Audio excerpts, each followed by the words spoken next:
continuer pour la partie 2. Donc pour la partie 2, effectivement, on va continuer dans l'église missionnaire. Une église missionnaire, nous avons compris que effectivement, c'est une église qui se déplaçait, c'est une église qui écoutait le Seigneur et qui se déplaçait. Ce n'est pas une église qui se déplace dans la chair, mais qui se déplace dans l'esprit. C'est-à-dire que l'église se déplace par rapport à ce que le Seigneur lui a dit, pas par rapport à ce qu'une assemblée t'a dit, pas par rapport à ce qu'un prophète t'a dit, pas par rapport à ce qu'un homme t'a dit, par rapport à ce que Jésus-Christ a dit. Et nous avons eu, parfois les fruits, ça se voit. Quand tu vois quelqu'un qui a reçu un appel juste par une prophétie, on voit les fruits, on voit. Je ne dis pas que la prophétie peut directement définir ton appel, mais ce que je veux dire, c'est que, en général, la prophétie confirme ce que Dieu a mis dans ton cœur. Moi, on a beaucoup prophétisé dans ma vie. On a beaucoup dit des choses dans ma vie. Oh, tu es ceci, cela, oh, tu es ceci, cela, oh, tu es ceci, cela. Et je peux vous dire que la majorité, sans le mentir, la majorité vraiment correspondant à ce que le Seigneur m'avait dit. Vous voyez?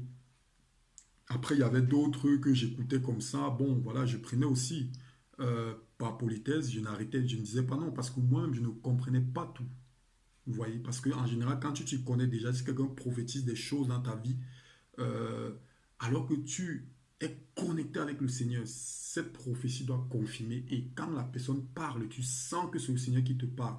Ce n'est pas juste une prophétie qui est là pour te faire du bien. Si elle est là pour te faire du bien, tu vas le ressentir. Ton oreille spirituelle va te dire, ouf, c'est que la personne te dit, c'est n'importe quoi. Et là, directement, moi, je te stoppe. Ouais, parce que les prophéties, c'est comme du venin. C'est comme du venin, ça sort de la bouche de celui qui te parle et la personne forcément n'est pas mal intentionnée. Ça dépendra bien sûr, il y a une manière de stopper. Je ne dis pas que je vais dire stop directement, non, ça dépend. Voilà, faut du discernement. Tu peux laisser la personne te parler et après tu le reprends, tu lui dis non, c'est pas ce que le Seigneur m'a dit. Voilà. Et ça doit vraiment être quelque chose de vrai, ça doit être quelque chose dont tu es convaincu, que le Seigneur t'a clairement dit. Donc la prophétie en général confirme ce que le Seigneur a mis dans ta vie. Après, ça peut arriver qu'il y ait des prophéties directes, c'est-à-dire ça définit ton appel directement. Donc c'est le Seigneur, le Saint-Esprit qui te parle directement et tu le ressens. C'est-à-dire que quand tu parles même, quand la personne te parle, le Saint-Esprit est en train de confirmer directement ce qu'il avait mis dans ton cœur. Ça réjaillit pendant que la voix est en train de venir vers toi. Et du coup, quand ça, quand ça rentre ensemble dans ton esprit, tac, tu sens que oui, c'est ça. Ça, il y a des cas comme ça. Donc, il ne faut pas après détourner ce que j'ai dit. Voilà. Euh, c'est pour dire vraiment quoi que on voit beaucoup de chrétiens qui effectivement n'ont pas de vision. Beaucoup de chrétiens n'ont pas la vision. Qu'est-ce que le Seigneur t'a dit? C'est comme si tu me disais, oui, le Seigneur s'est juste révélé dans ma vie, et puis c'est bon, ce n'est pas normal. Quand Jésus-Christ se révèle dans ta vie, il te donne aussi la vision. Donc, vous allez me demander comment il faut faire pour avoir la vision. Ben, mettez-vous tout simplement au pied de la croix et priez. Priez et invoquez le nom de Jésus-Christ afin qu'il se révèle dans votre vie. Véritablement. Et qu'il révèle aussi la vision qu'il vous a donnée. Parce que quand Dieu se révèle dans ta vie, il suscite en toi la vision, c'est-à-dire que c'est pour l'adorer. Tu l'adores d'abord, mais ensuite, il y a aussi le service. Il y a avec Dieu et aussi après avec les hommes. Avec les hommes. Plein de choses de ce genre. Donc, on va prendre un passage dans Josué, chapitre 6. Nous savons bien cette histoire de Josué, chapitre 6. C'est sur, effectivement, la chute du mur de Jéricho. Le mur de Jéricho qui est tombé, hein, une fois de plus, lisez tout le chapitre pour la bonne compréhension. Je donne juste des passages. Mais vous savez ce qui s'est passé, l'organisation. Moi, je cible juste par rapport à l'église missionnaire. Vous voyez l'organisation. La Bible nous dit que le peuple, n'est-ce pas, était organisé. Il devait faire le tour, n'est-ce pas, de Jéricho. Un jour, un tour, deux tours, 3 jours par jour. Et le septième jour, il devait faire 7 tours. Et au bout du septième tour, ben, les murs vont tomber tout seuls. Mais avant que cela ne soit fait, quelle était l'organisation qui était mise en place? On avait d'abord les hommes de guerre en avant. Ensuite, on avait les prêtres qui portaient les chauffards et qui devaient sonner du chauffard, n'est-ce pas? Ensuite, effectivement, derrière, vous aviez le peuple à l'époque. Et les prêtres sonnaient du chauffard, mais portaient aussi, n'est-ce pas, l'arche.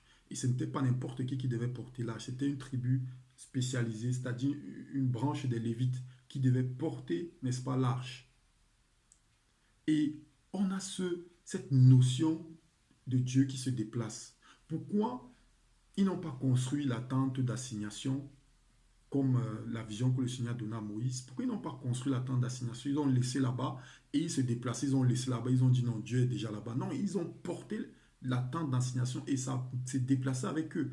Il faut savoir que quand vous lisez Lévitique au début du chapitre, vous allez voir effectivement où Dieu recommande à Moïse d'organiser de chaque tribu. Donc chaque tribu devait s'organiser dans telle chose du temple, telle chose du temple, telle chose du temple. Et l'arche devait se déplacer. Donc on a la véritable notion du déplacement. Dieu se déplaçait avec, n'est-ce pas, le peuple.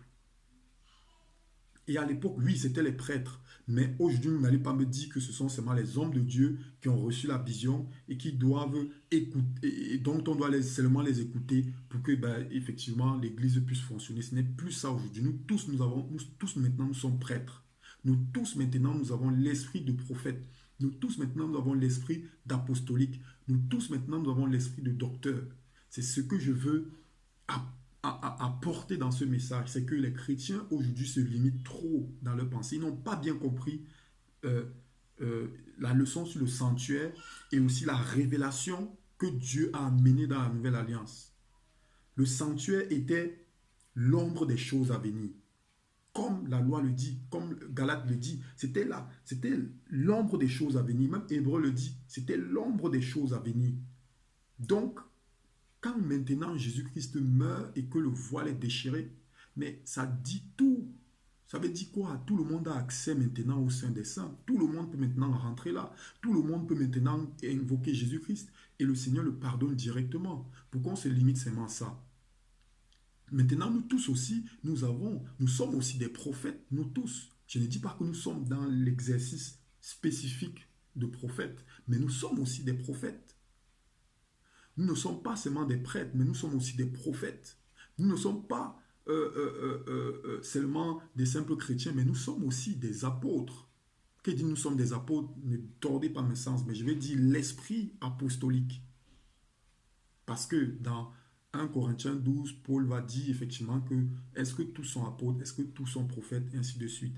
Mais ce que je vais dire, c'est que chaque chrétien aussi, l'esprit peut aussi développer l'esprit apostolique, peut développer l'esprit prophétique, peut développer l'esprit d'évangéliste, de docteur.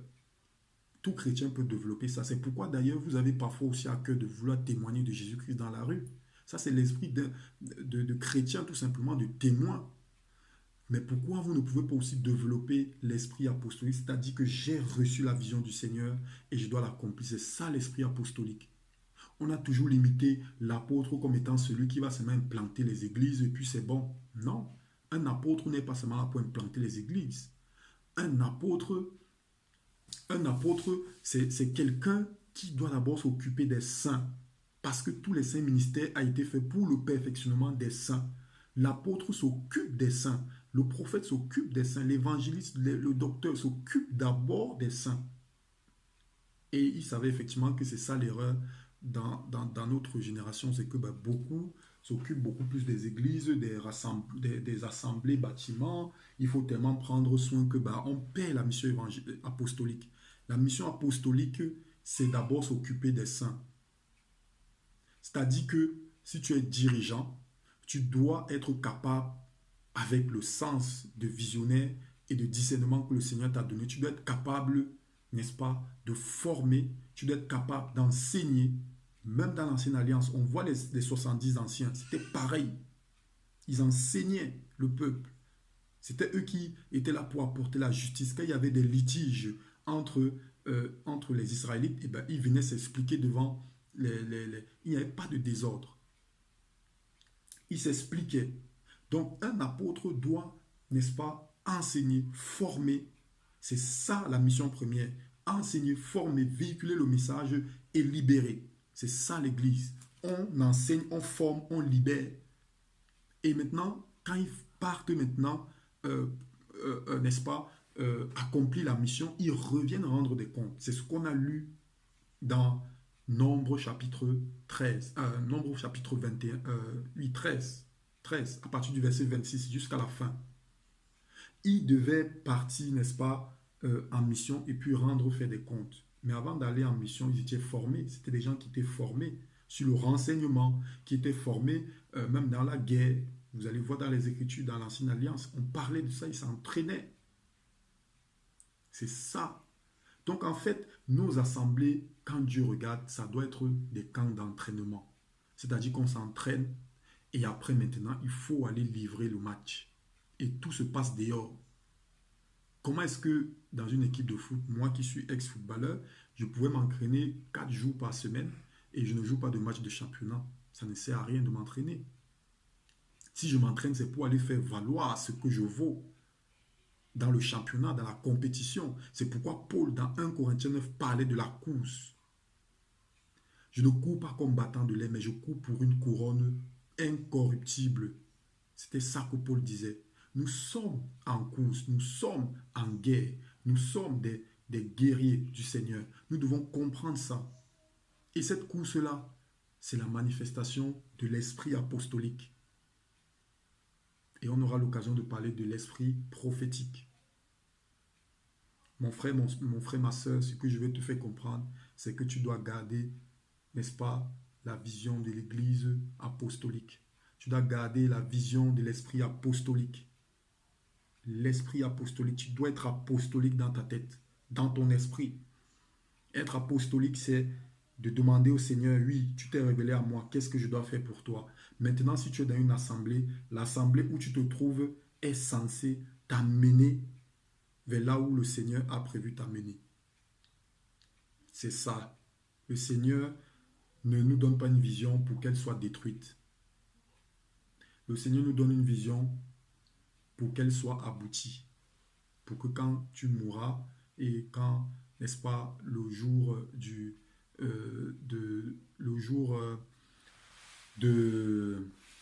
comment dire, le jour effectivement du tribunal de Christ, et ben voilà, tu pourras effectivement te réjouir des couronnes que tu auras. Parce que Jésus-Christ t'a donné une mission. Parce que Jésus-Christ t'a donné une mission. Et beaucoup de chrétiens n'ont plus, c'est vraiment ça, ils n'ont plus l'esprit de missionnaire, ils n'arrivent plus à servir Dieu par rapport à ce que Dieu leur a dit. Mais ils font ce que les hommes leur demandent de faire. Il n'y a pas de problème contre ça. On ne dit pas qu'on va textuellement faire seulement ce que Dieu nous a dit. Non, si tu es dans une assemblée, il y a des choses aussi à faire. Il y a même des diaconesses qui sont censées travailler juste le diaconat. Dans le diaconat, on travaille au sein de l'assemblée. Oui, le Seigneur peut te donner cette vision d'être juste cela. Ça, il n'y a pas de problème. Mais est-ce que tu vas juste t'arrêter là? Parce que beaucoup maintenant utilisent ça pour ne rien faire d'autre. Et pour eux, c'est bon. Ou bien comme certaines personnes aussi qui aiment chanter juste. Pour eux, quand ils chantent au sein de l'assemblée, c'est bon. Je sais déjà le Seigneur à fond, c'est bon. Non. Si tu chantes, ben ça aussi, va dans la rue, tu chantes aussi.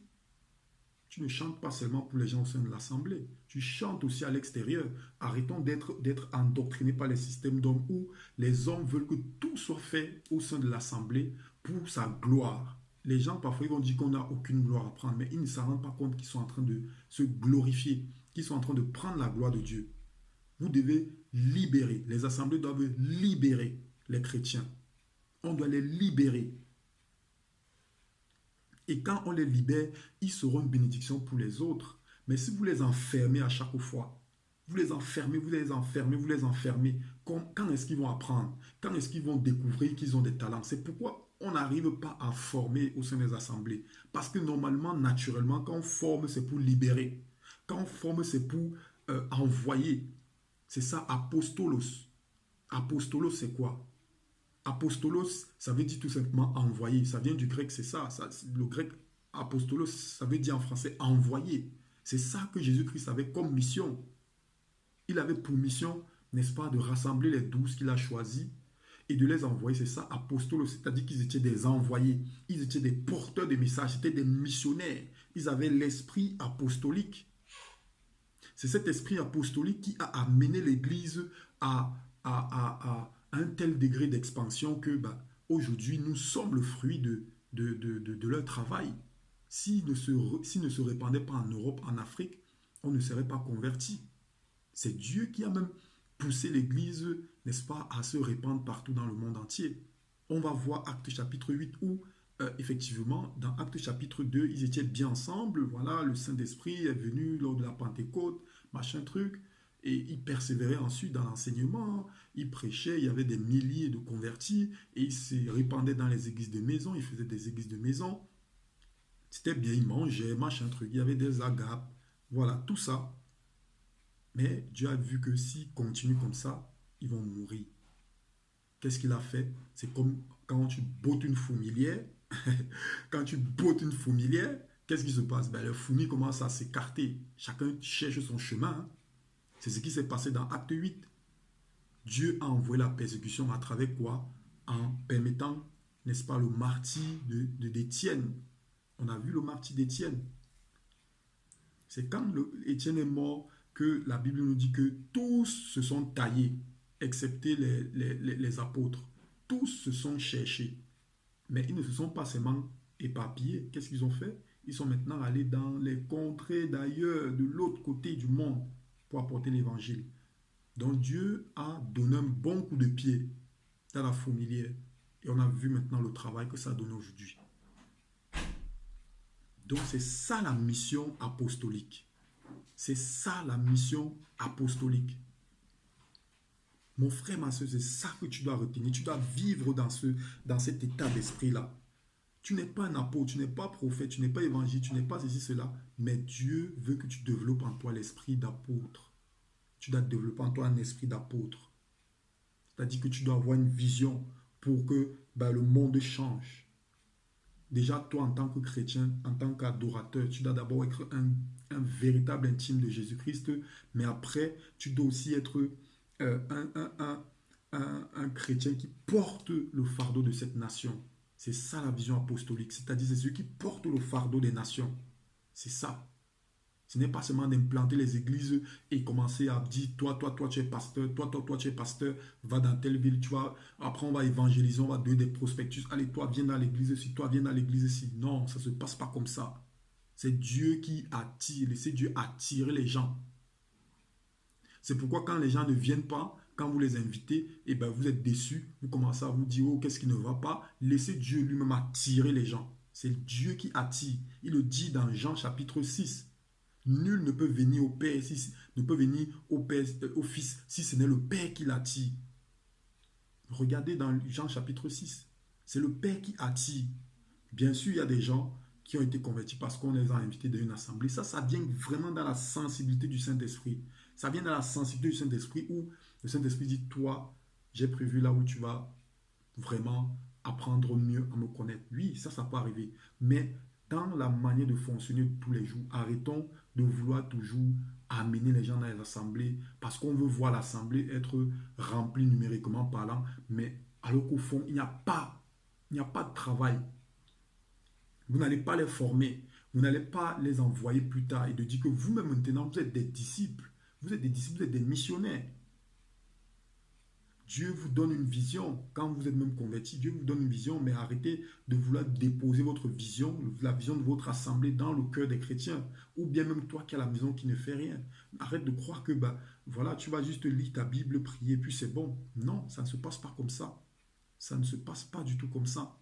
Avec Dieu, il faut l'écouter et faire. Maintenant, tu peux te retrouver dans un milieu où il y a beaucoup de gens, vous partagez la parole, et ce que vous faites doit travailler dans l'esprit de telle sorte que tu te sens être en train d'évoluer vers ce que le Seigneur te met à cœur. Si ce n'est pas le cas, c'est qu'il y a un problème. C'est qu'il y a un problème de fonctionnement au sein de l'Assemblée. C'est que, par exemple, le dirigeant, il n'a pas la capacité de voir, effectivement, la capacité de comprendre que c'est comme ça que ça doit se passer aussi. C'est ça, parce qu'on aime toujours s'habituer aux mêmes façons de faire. Les habitudes ont la peau dure. C'est ça, on aime toujours s'habituer à ce qu'on aime faire. Voilà. C'est comme si, imaginez-vous, vous êtes père de famille, vous avez votre femme, après vous avez des enfants. Les enfants, ils grandissent, ils grandissent, ils grandissent, ils grandissent. Qu'est-ce qu'ils sont censés devenir? Eh bien, ils sont censés devenir aussi des futurs parents. C'est-à-dire qu'à un moment donné, ils doivent quitter. Allez, ils ont 25 ans, 26 ans, 27 ans. À un moment donné, ils doivent quitter, homme ou femme, par exemple. Mais qu'est-ce que les parents vont dire? Ils vont dire non, non, non, restez là. Restez, restez là. Ne bougez pas, grandissez. Mettez-vous ensemble, mariez-vous, revenez ça avec vos maris, je ne sais pas quoi. Euh, Faites vos enfants, on va grandir, on va casser la maison s'il faut. On va casser la maison et on va, voilà, on casse la maison, on la grandit comme ça, on reste toujours ensemble. Hmm? Comme ça, beaucoup de générations viendront là. On va se faire du bien. Ça ne se passe pas comme ça. Vous ne pouvez pas le faire. Donc pourquoi pour l'Église, il faut faire ça? Pourquoi pour l'Église, vous voulez faire ça? Ça ne se fait pas comme ça, ne se passe pas comme ça. Quand les gens ont déjà une certaine maturité, laissez-les partir. Tout simplement laissez-les partir. Mais pas juste les laisser comme ça en pleine nature. Mais parce qu'ils ont déjà reçu le bagage qu'il fallait. Maintenant, ils doivent aller fonder maintenant, n'est-ce pas, une autre institution qui va effectivement aussi être une bénédiction pour les autres. Je ne parle pas forcément d'un bâtiment, c'est par rapport à son appel. Il n'est pas forcément appelé à implanter une assemblée, non, à autre chose. Ça peut être par rapport à donner à manger aux pauvres, à ouvrir des épiceries solidaires, à ouvrir des centres d'accueil d'orphelins, de femmes voilà, violées, des femmes, voilà, ainsi de suite. Il y a plein de visions que le Seigneur nous donne. Mais comment est-ce que dans ton assemblée, tu dois te sentir être élevé par rapport à ça? C'est que le dirigeant a la vision, il dit ça, ça, ça, ça. Il a déjà une maturité qu'il faut. Continuons la formation parce que demain, voilà, voilà, il doit aller plus loin. Et même toi-même, le dirigeant de l'assemblée, tu dois bouger. Tu ne dois pas rester là. Toi-même, tu dois bouger. Ce n'est pas les autres qui viennent à chaque fois. Après, tu les formes, tu les envoies et toi, tu restes à chaque fois. Non. Parce qu'à un moment donné, tu prends la place de Dieu.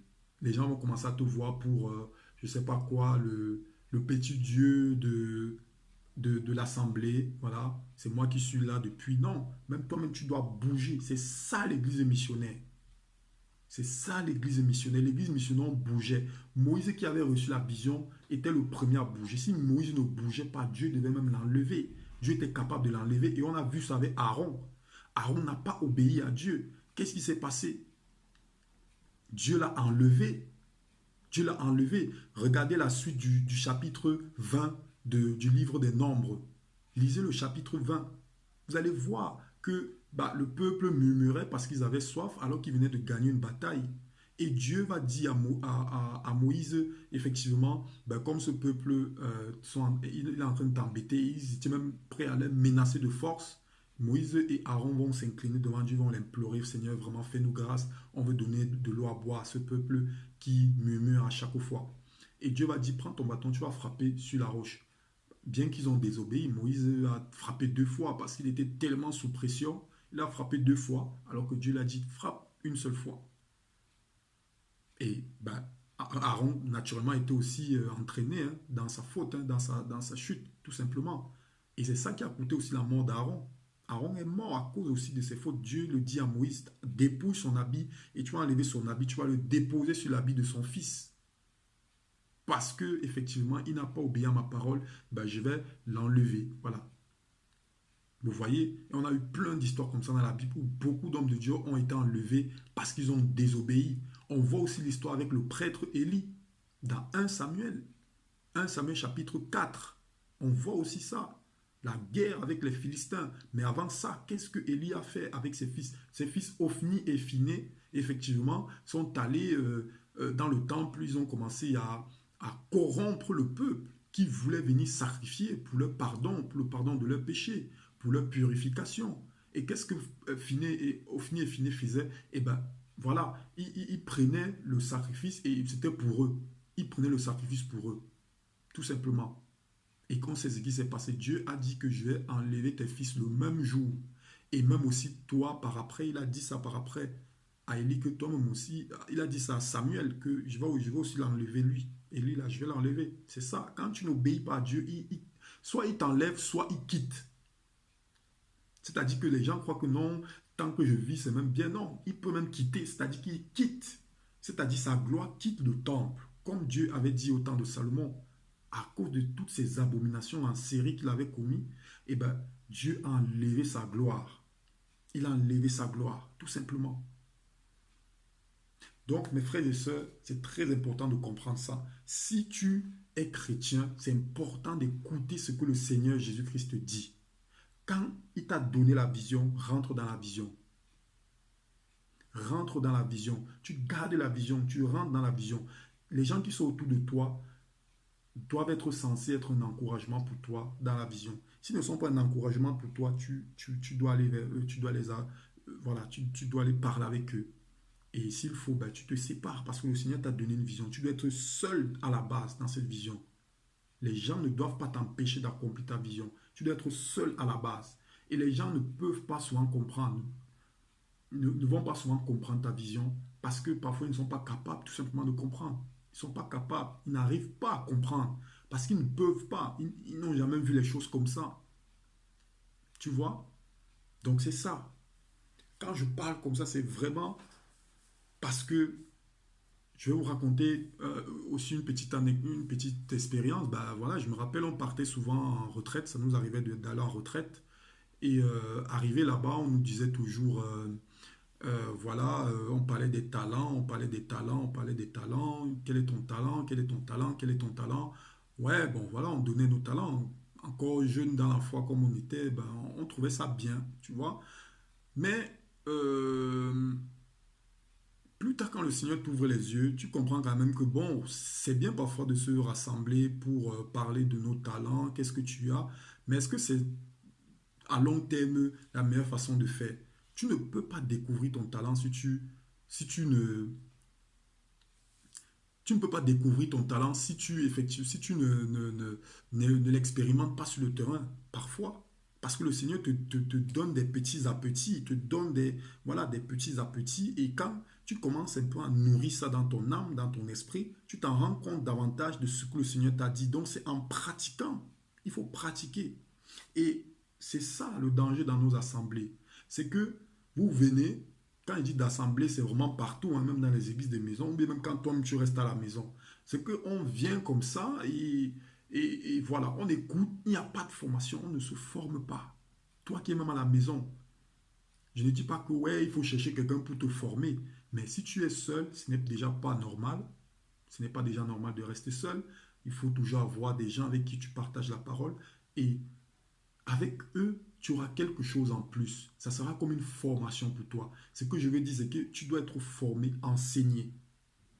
Et après, bah, le Seigneur, quand il verra qu'effectivement tu as assez d'instruments, tu as déjà assez d'ingrédients, et ben voilà, il va commencer à te faire consommer la vision qu'il t'a donnée. Et là, tu commences à rentrer dans la mission de façon plus profonde. C'est ça. On parlait comme ça des talents, mais non, ton talent sera détecté en toi-même déjà quand tu vas commencer à exercer. Et moi-même, avant de faire des différentes retraites, quand je venais, ben voilà, moi je savais déjà ce que j'avais dans mon cœur, ce que j'étais capable de faire parce que le Seigneur avait déjà déposé ça dans mon cœur. Voilà, et après, quand je fais des réunions comme ça, c'est aussi bien parce que ça nous permet euh, de soulever certains points et tu peux voir des points d'amélioration par rapport à ce que le Seigneur a mis dans ton cœur. Et voilà, c'est ça le gros danger, vraiment. Je ne vais pas aller plus loin que ça. Revoyons vraiment notre marche chrétienne parce que c'est très important. Le Seigneur ne nous a pas convertis pour que nous restons sur place. Sinon, bah, le peuple d'Israël qui était resté, qui gagnait des batailles, s'il restait dans ces pays où ils avaient gagné les batailles, et ben, ils allaient mourir. Et c'est ce qu'on a vu. Ils sont morts. Ils sont tous morts.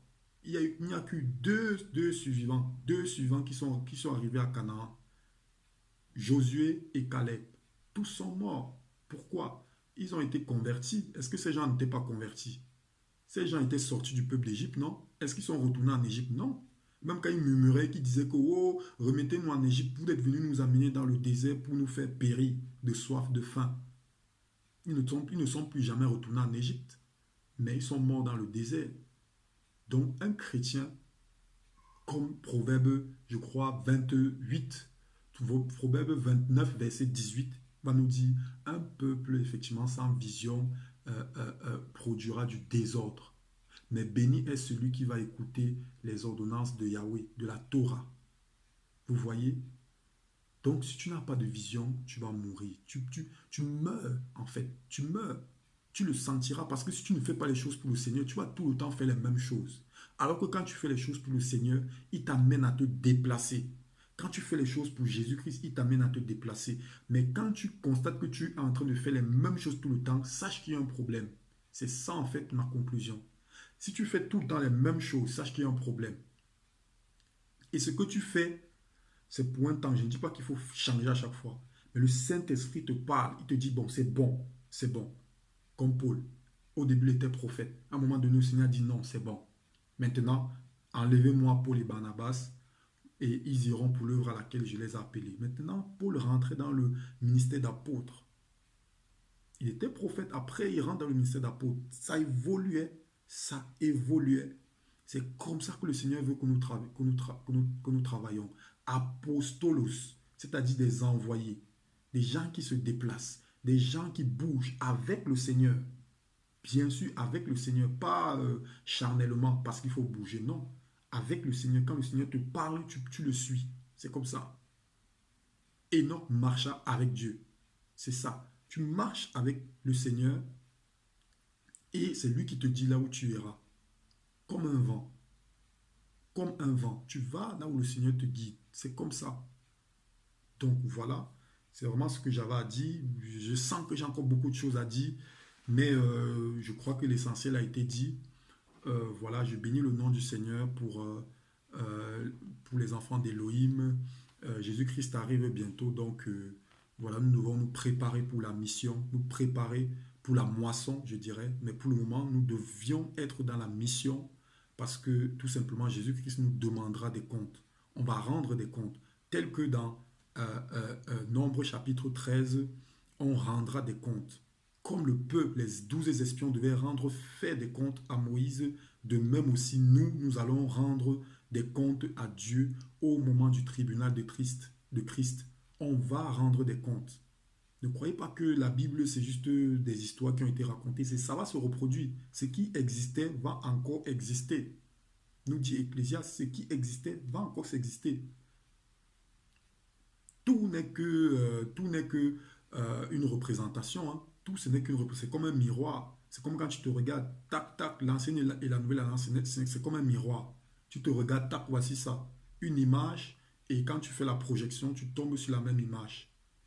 L'image est tout simplement la représentation de, de l'autre image. Hein. Quand tu mets un miroir, c'est la même image. C'est la même chose. Quand tu te regardes, tu n'es pas différent du miroir, tu es la même chose. C'est comme l'ancienne et la nouvelle. Donc, toute l'histoire se répète. Tout simplement, l'histoire se répète. Donc, on va rendre aussi des comptes à Dieu. On va lui rendre des comptes. Nous sommes en mission pour le moment. Nous sommes en train d'explorer Canaan pour le moment. Tout comme sur cette terre, nous allons venir régner. Mais pour le moment, il y a des géants. Pour le moment, il y a les Anaks. Les Anaks, ce sont les géants. Mais ça ne doit pas nous faire peur, comme Caleb disait. On doit continuer la mission. Mais si tu n'es pas en mission, tu vas mourir.